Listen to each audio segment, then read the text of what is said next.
Teruskan hadis nomor 110 ya. Ida duyiat nalikane den sia-siake al amanatu apa amanat kepercayaan pantadir moko ngentanono sapa sira as-saata ing dina kiamat. Kala dawuh sapa wong Arab desa Arab Badui. Kaifa halika kepriye? Ida atuha utawi nyak-nyake amanat ya Rasulullah wa Rasulullah.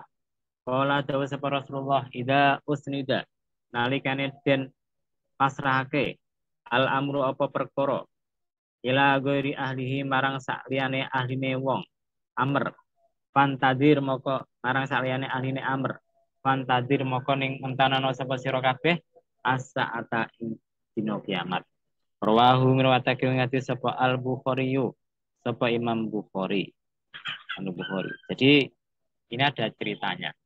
Ceritanya ikut Imam ikut sahabat Abu Hurairah. Ini yang meriwayatkan sahabat Abu Hurairah. Rasulullah itu sedang berada di majelis pengajian. Nah, jadi dia sama sahabat-sahabatnya sedang berbincang-bincang, bercakap-cakap, ngomong tentang sesuatu. Dan terangkan apa ya? Adalah kemudian datanglah seorang Arab Badui, Arab desa, Arab yang rumahnya di pelosok. Dia datang langsung tanya, "Wahai Rasulullah, apa tandanya hari kiamat?" Rasulullah itu langsung terus ngomong terus. Nah, maka sebagian sahabat mengatakan, wah Rasulullah itu dengar. Tapi dia tidak mau jawab karena tidak suka dengan pertanyaannya. Kemudian ada yang mengatakan, oh enggak, Rasulullah itu dengar. Cuma, yang kedua mengatakan Rasulullah tidak dengar ini.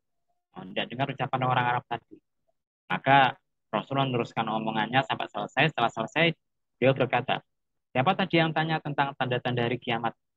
Maka orang Arab bilang, ha ana ya Rasulullah, saya ya Rasulullah. Maka kemudian Rasulullah mengatakan, ida duyiatil aman fantadris sa'ah. Apabila amanat itu sudah disia-siakan, maka tunggulah saat kehancurannya. Maka orang Arab itu masih tanya lagi, orang Arab desa tadi. Loh, terus gimana caranya menyanyikan amanat itu, wahai Rasulullah? Rasulullah menjelaskan, ida usnidal amru ila ghairi ahlihi fantadrisa. Apabila suatu urusan itu diserahkan kepada yang bukan ahlinya, maka tunggulah saat kehancurannya. Ada sebagian pensarah hadis yang menerangkan al-amru yang di sini yang dimaksud adalah al-amru yang berkaitan dengan agama, urusan yang ada kaitannya dengan agama. Beliau kemudian menjelaskan salah satunya adalah misalkan pemerintahan. Nah, pemerintahan itu harus nurut sama kiai-kiai, sama ulama-ulama, supaya pemerintahnya menjadi pemerintah yang baik. Nah, kalau tidak nurut sama ulama, sama kiai, ya gimana lagi? Memang sekarang tuh ngetren toh, yang lagi viral kemarin tuh masalah apa namanya hari sholat Idul Adha. Nah, Idul Adha itu kemarin saya lihat di apa next video atau di apa pokoknya semacam video-video macam itu ada yang protes. Loh, Mekah itu sudah wukuf hari ini hari Jumat ya. Mestinya kita itu ikut mereka, oh, ya kan? Sabtu mestinya. Oh, maka padahal dia tidak tahu bahwasanya dalam fikih itu ada namanya matla. Matla itu tempat keluarnya matahari sesuai dengan daerah masing-masing tidak sama. Matlaknya Mekah sama matlaknya Indonesia itu tidak sama. Nah, karena itu ada namanya nanti rukyah, melihat bulan. Ternyata rukyah kita tidak sama.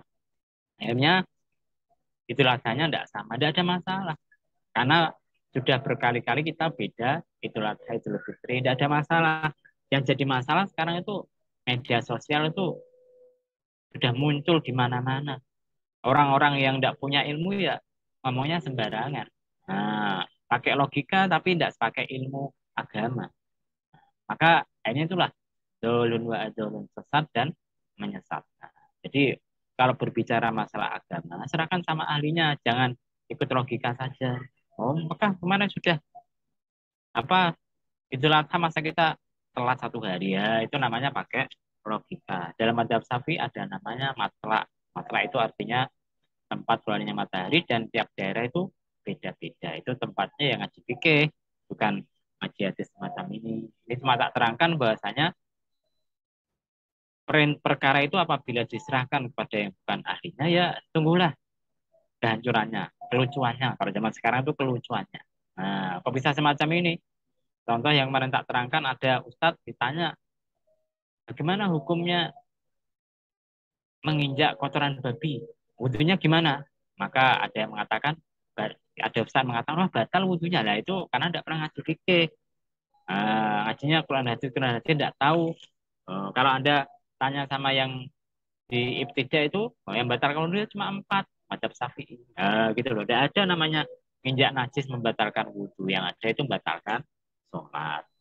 Maka karena itu diterangkan, serahkan urusan agama kepada orang yang ahlinya. Dan termasuk salah satu tanda hari kiamat itu intizal ilmi, dicabutnya ilmu. Jadi orang-orang yang alim betul, yang pintar agama betul itu dicabut sama Allah rohnya, nyawanya, sehingga tinggal orang-orang yang ilmunya tidak seberapa semacam saya. Akhirnya kadang-kadang fatwanya bisa sesat dan menyesatkan. Gitu. Saya ini tidak alim betul ya. Saya tuh bisa-bisanan saja. Saya bisa baca bahasa Arab, punya kitab kuning, banyak, akhirnya lebih pintar dari jenengan. Coba jenengan bisa bahasa Arab dan punya kitab kuning banyak, ya bisa lebih pintar dari saya. Gitu loh.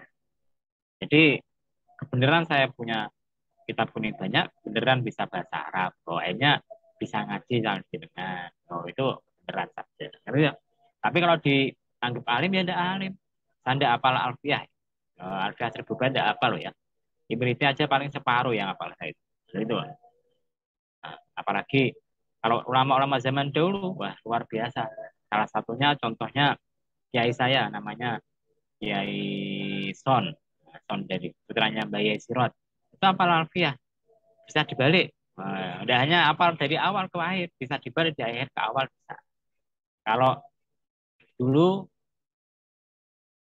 kalau tidak salah, Kiai Hasim yang itu loh, yang punya Soro Padangan, itu beliau apal bukan hanya alfiah toh, apal alfiah dan sarahnya Ibnu Aqil. Luar biasa toh. Ibnu Aqil apal beliau. Sarahnya sama Ibnu alfiahnya apal. Kalau saya buru-buru alfiah, pemerintah jada apa? Maka saya tidak bisa dianggap orang alim. Alim-aliman boleh, kalau alim ya itu kan. Terus mau ngaji hadis saja belajar, gitu loh. Gitu loh. Terus kita teruskan. Mana tadi? Hadis nomor 110 ya, sudah ya tadi. Diriwayatkan oleh Imam Al-Bukhari. Jadi dari Abu Hurairah. Ini sahih, tidak usah ditanyakan lagi. Idza